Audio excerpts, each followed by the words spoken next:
Kaya ako nasabing para siyang orange dahil ganito siya, o para siyang mandarin, mabilis siyang balatan.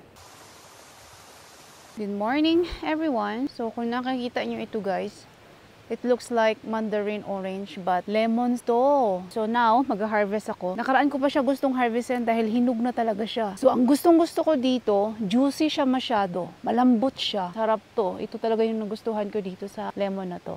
Masarap to sa lemonade guys. Sayang nakalimutan ko magdala ng kutsilyo para sana ma-show ko sa inyo pag kinat siya kung anong kulay and how good ang kanyang laman. Ito yung pinakagusto kong lemon dito. Property namin, meron kaming ibang diba, variety. So ganito siya guys, oh.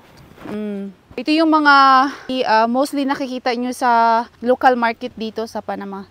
Ganitong kind ng lemon. Kung naririnig nyo yung background ko guys, ano yan? Water stream. Malakas yung ulan kagabi, kaya malakas din ang agos ng aming stream here.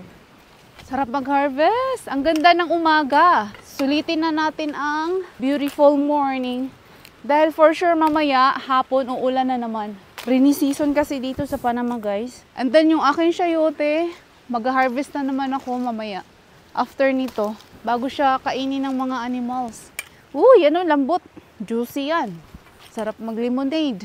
Dami ng hinog. Before guys, hindi ko alam na lemon pala ito. Yung bago pa lang kami dito. Akala ko orange. Ang pagtikim ko, oh my God, ang sour. Grabe. Ang sarap sa sausawan, lalo na pag nagprito ako ng mga isda, chicken. Sarap, spicy.